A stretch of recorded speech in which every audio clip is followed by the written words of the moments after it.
G'day folks, today I've come camping up in the beautiful Buckland Valley with my mate Rowan from RKJ Fishing. We've already been fishing for a few hours before we set up camp. We've already had a great day. Now it's time to kick our feet up, relax, enjoy a cold one, listen to the water, watch the trout rise on the surface and just chill out and enjoy each other's company.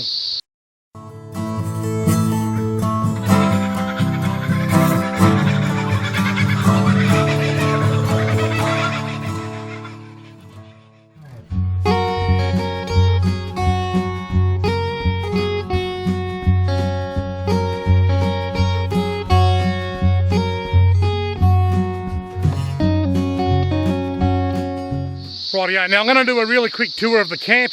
I'm not going to go into too much detail because I showed you all the stuff in the last video, but there's a couple of different things this time. So we've got the same swag that I had last week, the same ice chest, the same burner, the same frying pan, the same table. I'm actually going to do a review on this table. I'm hoping to film it while I'm away this weekend because a few people asked me in the comment section if I can review the table. It got a bit of interest, so I'll review that. My same ARB tent, ARB chair with the rigid arms. This is different. I didn't have this with me last time. This is also ARB. This is a camp table. It's a foldable, collapsible camp table. I didn't have that in my last video because where I was there was picnic table, so I didn't worry about taking it. But here there's not, so I brought that. We've got a dune chair. This is Rowan's dune chair. It's a dune from Anaconda. Nice sturdy chair. And over here we've got a dune swag. My mate Straubs, who you've seen in some of my videos, has very kindly lent Rowan a dune swag, a double swag for the weekend. Got lots of aeration through it. So that's the camp.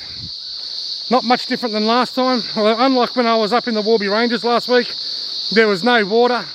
When we come down here we can see there's an absolutely magnificent clear water, and if you look really close on the water over there, we may even get to see a trout rise.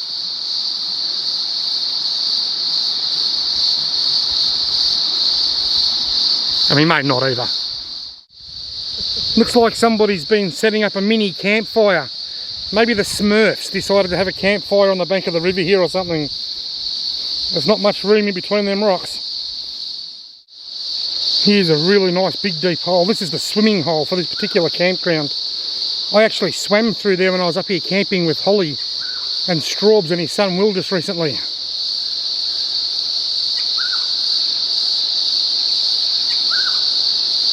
Right through there, it's about 30 to 40 centimetres most of the way. And you drop down to there, and there's over 2 metres of water. And then it shallows up the other end before it flows off downstream.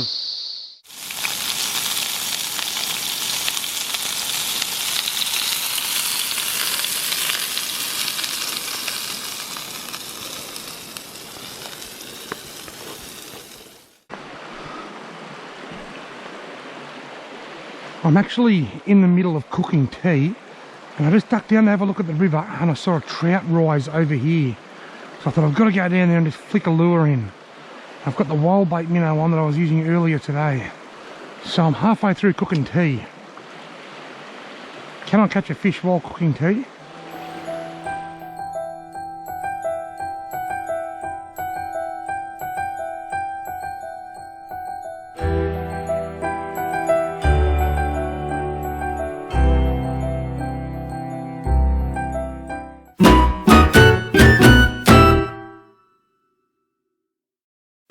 It's so relaxing. It's time for another campfire yarn. This is a story of a young fella named Jake Hamilton. Jake's mum Carolyn and I went to school together, and we've known each other for probably 30 years. And Carolyn contacted me a while back and said, can you take Jake fishing? I think you'd like that. Now Jake's a Patreon. Jake follows me on Patreon, and I've been friends with Carolyn for years, and I couldn't say no, and he's such a great kid. So anyhow, long story short, took Jake out Murray cod fishing last night. We get out there and Jake tells me he's never had a boof from a surface lure. He's never actually had a cod boof a lure, and he didn't know what it sounded like. So we went to some private property. We fished for 2 or 3 hours. I caught one cod about 60 centimetres. It was just fantastic.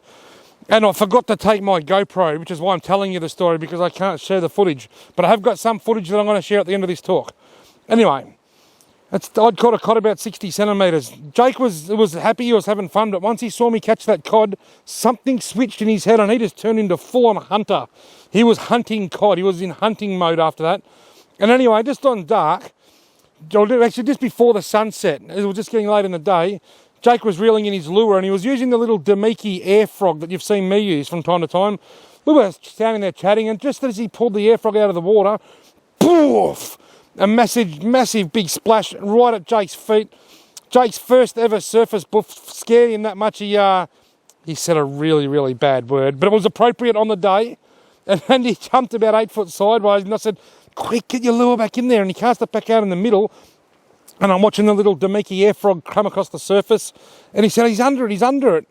And I'm thinking, what's Jake talking about? And I had a look, and I kid you not, there was a big dark shadow underneath Jake's air frog. Anyway, we saw this big fish come in, and it turned and swirled and took off really fast. Jake said, that was a big 60 centimetre trout cod. And I said, how do you know it was a trout cod? He said, it was big and dark. I saw it, but I couldn't pick it. I said, well, quick, get your air frog back in. He cast it back out, and again, Jake said, he's under it. And we watched without a word of a lie, and it's the worst time to forget to take my GoPro. This massive, big, dark shadow came towards Jake's air frog, and just as he paused it, I said to Jake, just pause it. He paused it, and within a split second, poof, we saw a bit of white where the gills had flared out and inhaled the water in. It was the biggest buff you've ever seen, and Jake yells out, I'm onto a big fish.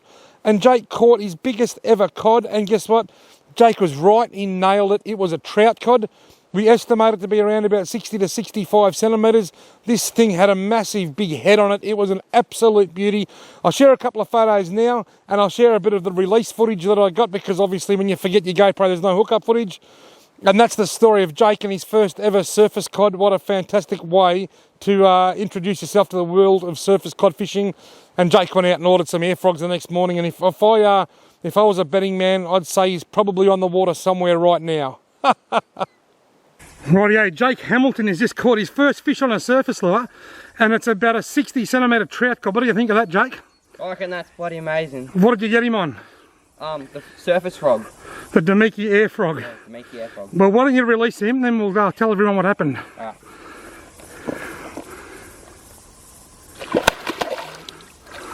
Gone? Oh, I'm sure he's gone. Congratulations, young man. Thanks. Now, what happened? Tell us the story, because it was pretty exciting. Well, I casted way over there. He come in just as soon as I was lifting it out. He hit it once, and then he was just sitting here. What was the word you said when he hit it the first time? Holy shit. Yeah, it was sort of similar. Yeah. And then I just casted it, just plopped it out here, gave it a few jigs, and just sat it there for a while. He followed it in again, hit it once more, didn't hook up, casted it once more, and then he hit it. He swallowed it and caught him. Well done, mate. Fantastic.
Yeah. 8:30 AM. What a sleeping in swags is so much fun. Alright folks, it's the morning after the night before. I've just woken up. Thank you very much for watching this video. I hope you've enjoyed my little adventure. If you have, why not consider subscribing to my channel, and hopefully I'll see you in the next video.